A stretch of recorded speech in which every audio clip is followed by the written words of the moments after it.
emalini uThamara ayiqoqile enikelelwa ngathi khona abanye ebebelindele ukuthi bazothola ishare kuthe sekumele bathole ishare uThamara wavela wadla phansi wangabanika ishare.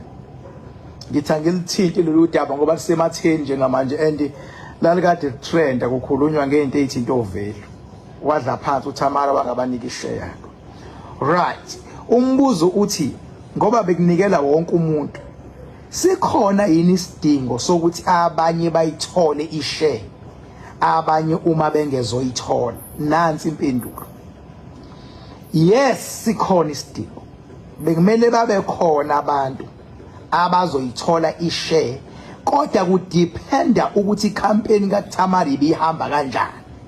Uma kuwukuthi uThamara wafike wenza icontent abantu bacela inamba ede wayibhala kwiprofile yakhe noma wayibhala kwivideo thizeni inamba base abantu beyifakela imali, akekho umuntu okumele athole ishare.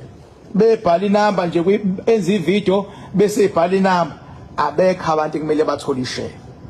Kodwa uma kuwukuthi into kaThamara ibisinabagqugquzeli ama-activist, bese kukhona abagqugquzeli, bese kukhona abantu abarana icampaign. Ukhumbule phela khona abagqugquzeli mase kuba khona ama-contributors.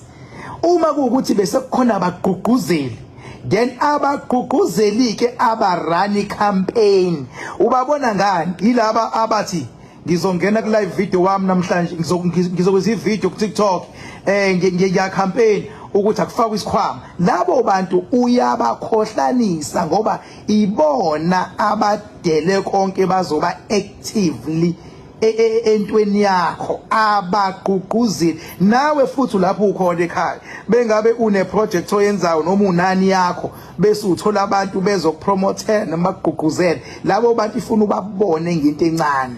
Noma kuthiwa wenza bekwa khona abantu abadela ububona ngawe. So ngangibona ke baningi abantu bebengena kuma account abo ku TikTok bezokhuluma indaba yalolu daba bese bevutisa babizimpi kuma account abo bevutisa abagqugquzeli. Mase kuba khona ama-contribute obana contribute yilo othi awuthi ngifaka u300 ngoba usukhulumile sibanibani, awuthi ngifake u100 rand. Yabo ama-contributor ke lawo a-contributor ngoba kunomgqugquzeli. So umgqugquzeli kumele babonisane kahle, bavumelane kahle nomnikazi we-content ukuthi nakhu-ke manje sengizophushela